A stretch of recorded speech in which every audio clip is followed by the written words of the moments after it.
¿Cómo les va? Muy bienvenidos a una nueva entrega de Ciencia y Tecnología, como cada semana desde el INTA Castelar, con el objetivo de siempre, recorrer las instalaciones del INTA, pero además conocer de manera minuciosa cuál es el trabajo que realizan nuestros científicos argentinos. En el caso del día de hoy, no se pueden mover de allí porque voy a entrevistar a Patricio Oriquio. Él tiene la responsabilidad de manejar las imágenes satelitales aquí en INTA Castelar y además, como si esto fuera poco, Patricio está al frente del proyecto Orígenes en las escuelas. Comenzaron con los colegios primarios, después con los colegios secundarios y ahora también en el nivel terciario. ¿De qué trata este proyecto? ¿Qué significa poder detectar imágenes de manera remota? Se lo vamos a preguntar a Patricio. Acompáñennos.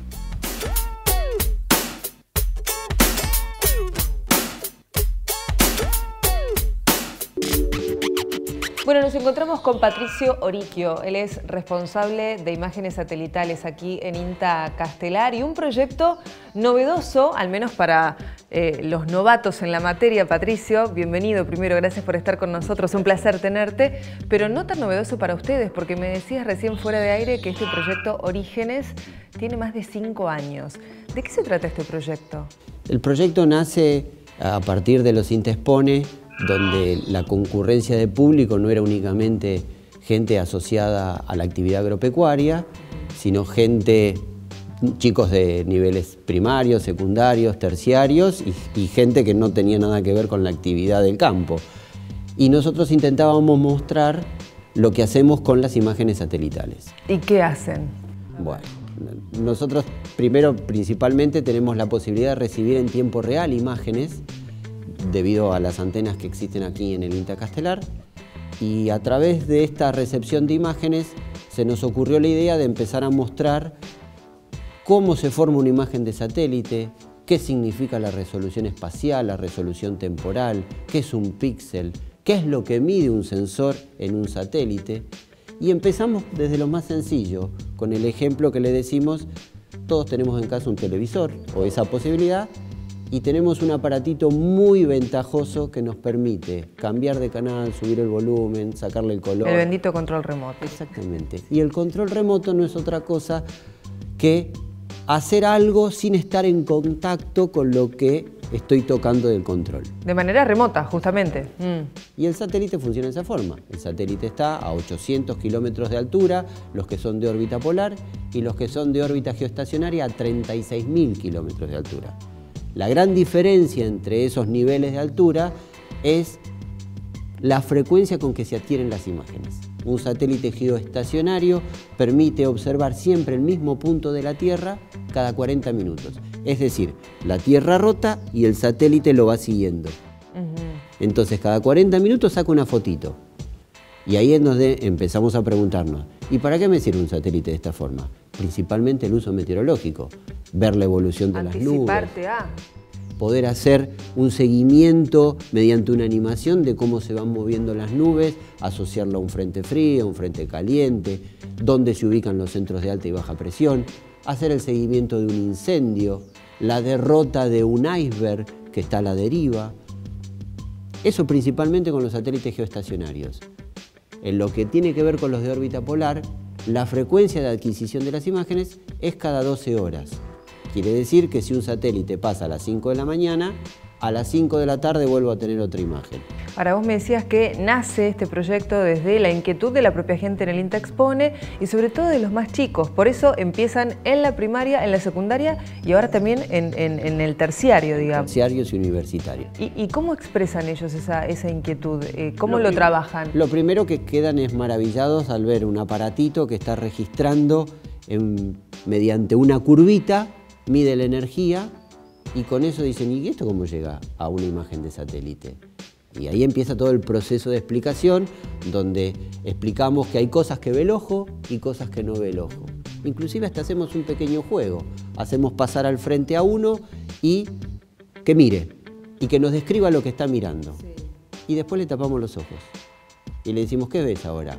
Sin contarme lo que viste antes. ¿Estás viendo algo? No, no veo nada. Ah, entonces que el satélite cuando no hay luz no funciona.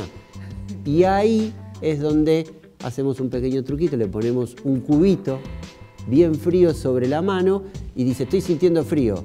Ah, ahora sentís algo distinto a lo que antes veías. ¿Y qué es esto de sentir?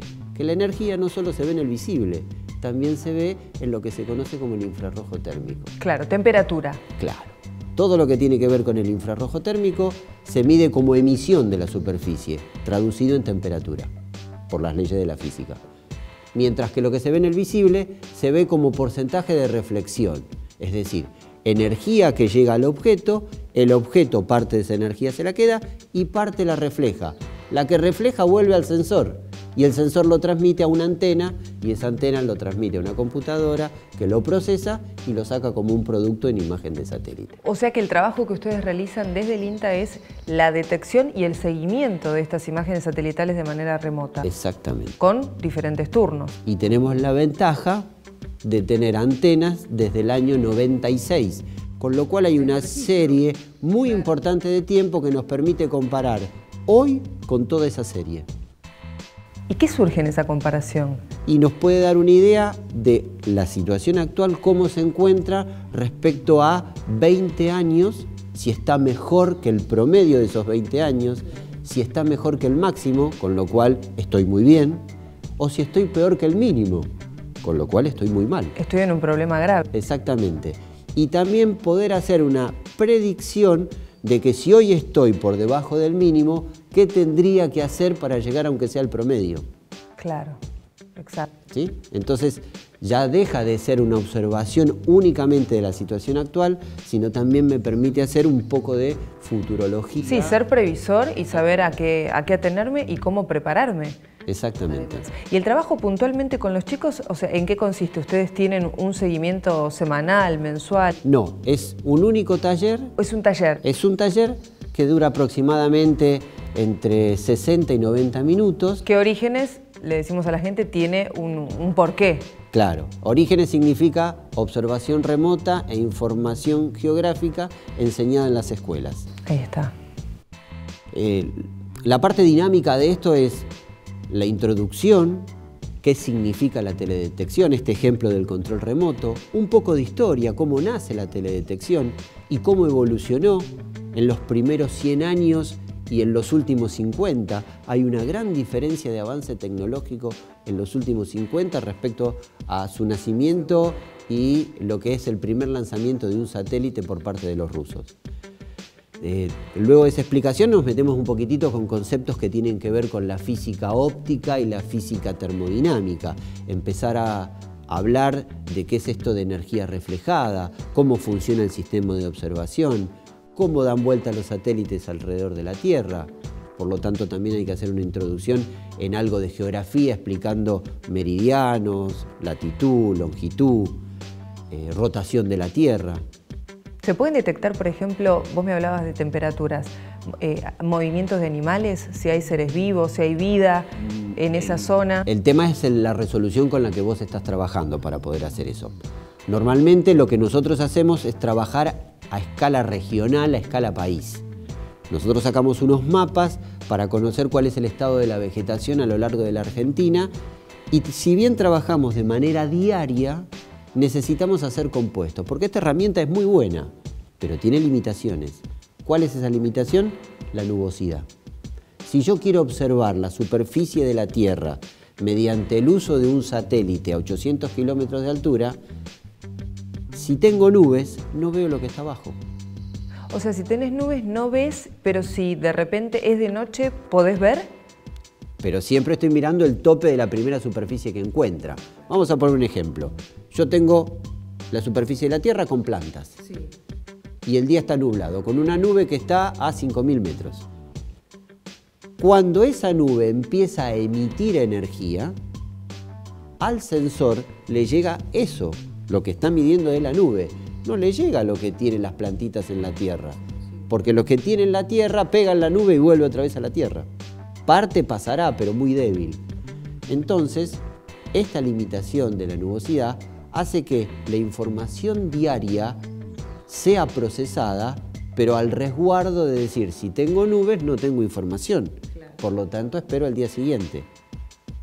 Y trabajamos así cada 10 días o cada 15 días Tenés una información pero parcial. Claro, pero tengo un agujero si tengo esa nube. Exacto. Entonces, ¿el agujero cómo lo cubro? Con la información del día siguiente, si está nublado la del día siguiente, si está nublado la del otro día. Y vas armando el resultado final. Para tener dato en toda la imagen. ¿Y de noche qué sucede? De noche no puedo trabajar en lo que se conoce como el rango visible, es decir, tendré que trabajar únicamente en el rango térmico.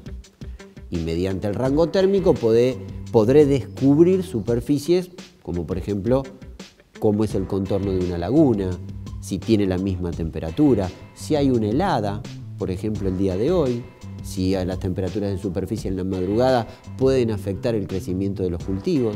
O sea, ¿se pueden prevenir pensando, no sé, digo, un terremoto, un tsunami?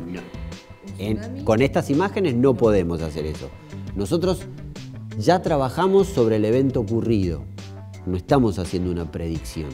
Es decir, si hay una helada, la parte meteorológica nos dirá las temperaturas mínimas de ocurrencia para ese día. Nosotros evaluamos si esas temperaturas realmente se dieron o si han sido inferiores a los valores predichos. No en el futuro, digamos, no como decir, bueno, atención porque puede llegar a generarse un... No, nosotros medimos, hacemos una medición de lo ocurrido a través de lo que censó el satélite. ¿Y qué fue lo más extraño que detectaron en estos años? Y hay valores de temperaturas extremos, esto ya hace unos cuantos años, antes del año 2000, cuando yo empecé a trabajar con las antenas, valores de casi menos 30 grados a nivel de superficie en la Patagonia. ¿Menos 30 de temperatura? ¿Sí? Año 2000. Anterior al año 2000, exactamente no me acuerdo, pero sí me acuerdo que era cerca de la ciudad de Gobernador Gregores en la provincia de Santa Cruz. ¿Y tuvieron posibilidad de hablar después con...? Sí, a ver, hay una diferencia entre la temperatura que uno escucha por la radio, que esa temperatura se mide a 1,5 metros. Sí. Esta temperatura es al ras de la superficie. Cuanto más despejado es un día, más energía se pierde hacia la atmósfera durante la noche y más si estamos en el invierno. Esto era un caso típico de invierno. ¿De cielo despejado? Cielo despejado, muy rápidamente la radiación escapa hacia la atmósfera y la temperatura enseguida decrece. Baja. Al bajar esa temperatura, se hace tan extremo que los valores pueden llegar a esos niveles que da la radio de escuchar hoy hace menos 4 grados, puede llegar casi hasta menos 10 grados en realidad en superficie. Claro. Puede haber 6 grados de diferencia entre ese 1,5 metros y la superficie del suelo. Imagino que habrán tenido el caso contrario, temperatura máxima. Mucho más altas, generalmente en Río Negro, Neuquén, suelen darse unos valores muy altos, y ni que hablar en la zona del NOA, La Rioja, Catamarca. Pues claro, el norte nuestro, que nos da tantas temperaturas altas. ¿Y cómo cómo guardan esos registros? La información se va guardando ¿Se baja en archivos? Porque hoy por hoy uno está acostumbrado a todo digitalizarlo, pero también a veces las máquinas pueden fallar y se pierden esos registros. Hay que hacer algo que se trabaje en forma redundante, es decir, que se graben en 2 lugares y que no estén las cosas guardadas en el mismo lugar. Entonces se guardan en DVDs, en CDs y hasta en discos rígidos externos. Entonces todo el sistema de backup funciona una vez que la imagen entra, se procesa y genera productos. Se guardan los productos finales con los cuales nosotros trabajamos y se guarda también el formato original de entrada, para que si hay que reprocesarlo, uno reprocesa desde que tiene toda la imagen entera. Claro. Y el producto final, que es el producto que la gente consume, digamos. Exactamente. Entonces se guardan esos 2 extremos. En el medio dependerá, hablando en la jerga de las computadoras, el fierro que uno tenga para procesar, es decir, la máquina, la capacidad que tenga, para nuevamente volver a generar el producto si por algún motivo falló. Ahora, me pregunto también, ustedes tienen en el INTA, por supuesto, todas las herramientas para visualizar, ver, archivar, pero ¿cómo recrean eso en los chicos? Primero para generarles interés y además para que traten de entender de qué se está hablando con simples herramientas que podemos encontrar en casa, ¿no? Yo creo que lo que más... O un salar, por ejemplo. Al chico lo que más le impacta es cuando uno hace una comparación de una imagen 30 años atrás y en la actualidad. Y si uno tuviera la posibilidad de tener varias imágenes en el medio, mediante una simple animación, permite ver cómo esa superficie de un salar, por ejemplo, aumenta o disminuye en el tiempo. Y esa animación al chico es lo que lo hace pensar, dice, ¿qué pasó en el medio? ¿Por qué creció? ¿O por qué se hizo más chiquitito? Y ahí es donde vienen las preguntas. ¿Y qué pasó entonces con la temperatura? ¿O fue en un lugar que llovió mucho? Y ahí empiezan a jugar. Por eso decimos que la herramienta satelital es muy poderosa, pero con sus limitaciones no mata la información meteorológica que se mide en cada una de esas estaciones que está a lo largo y ancho de toda la Argentina. Es decir, yo registro el valor de la temperatura, el valor de la precipitación, el valor del viento, y con el satélite puedo tener esas variables también. Pero, volviendo al ejemplo que habíamos puesto antes, si llega a estar nublado, todas esas variables no las tengo. No las tengo. Entonces Son signos de interrogación que se van a ir completando con los días. Exactamente. Y Patricio, ¿cómo es un día tuyo acá en el INTA Castelar? ¿Cómo es el contacto tuyo con los satélites? Digo, ¿qué haces? ¿Llegás? Por suerte no me toca estar en contacto con el satélite al ladito porque estaría allá arriba. Digo, tenés que tener coordenadas, vas viendo números. ¿Cómo es? Gran parte de la rutina de trabajo está automatizada. Pero convengamos que es un trabajo que necesita todos los días de estar mirándolo. Eso, digo, un seguimiento diario. Exactamente. Uno tiene que tener preparado la máquina para que pueda recibir, tenga espacio, para que pueda procesar y que lo que ya se recibió ya esté resguardado por cualquier problema intermedio que pueda llegar a ocurrir. Uno tiene que ser previsor de lo que puede pasar. ¿Hay algún tipo de alarma, alerta, si la imagen que estás recibiendo te tiene que generar a vos? Si yo la imagen que estoy recibiendo tiene alguna falla, algún motivo, yo no puedo hacer nada. Lamentablemente no puedo hacer nada, porque eso ya sería un problema en el satélite. Pero mira, como un dato anecdótico, te puedo comentar lo que pasó el año pasado, que nosotros tenemos la antena la hemos comprado a un representante en Estados Unidos. Esto guarda un registro de la gente que tiene la misma antena por todo el mundo.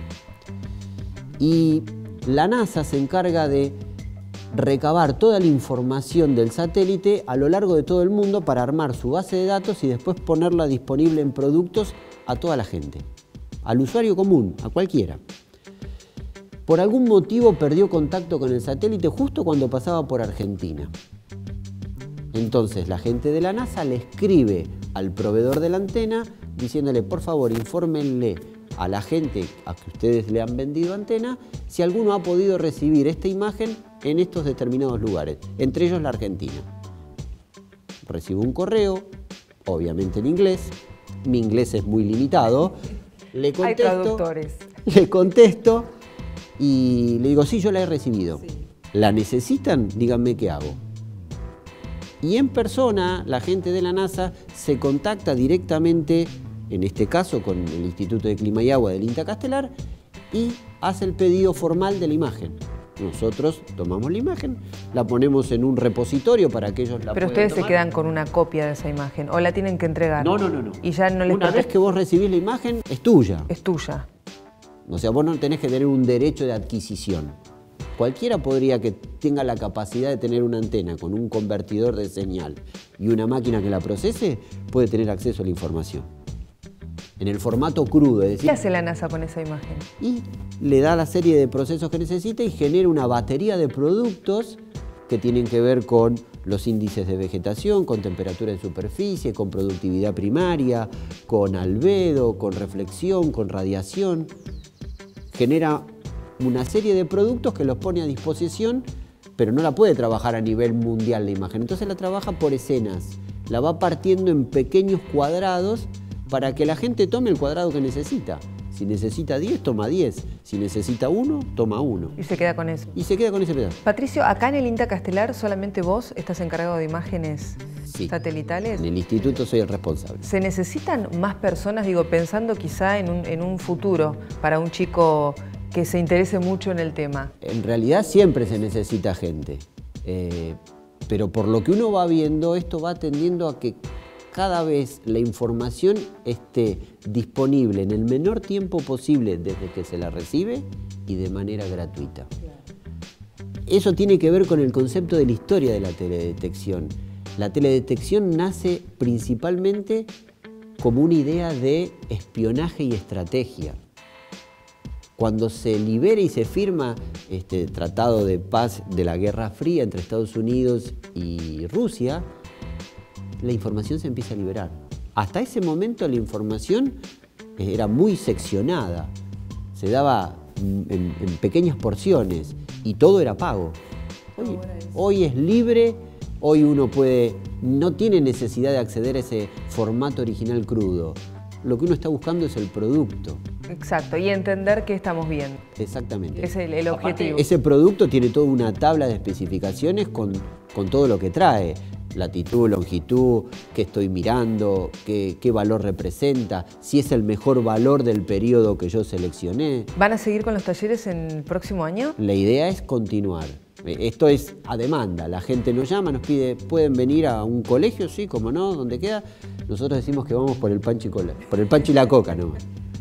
Van por la satisfacción de la explicación y la inquietud de los chicos. Y el lugar es muy lejos de donde estamos, lo único que le pedimos es el combustible. Claro. Pero todo lo que tiene que ver con lo que serían nuestros honorarios y el alojamiento, porque estamos a distancia y nos tenemos que quedar a pasar la noche, corre por cuenta. Patricio, un placer la charla, igualmente. Por demás interesante. Bueno, muchísimas gracias. Una charla por demás interesante con Patricio Oriquio, a quien por supuesto le agradecemos, y también a ustedes por estar cada semana del otro lado en la pantalla de Chacra Televisión. La cita obligada es la próxima semana cuando le presentemos una nueva entrega de Ciencia y Tecnología. Muchas gracias por estar.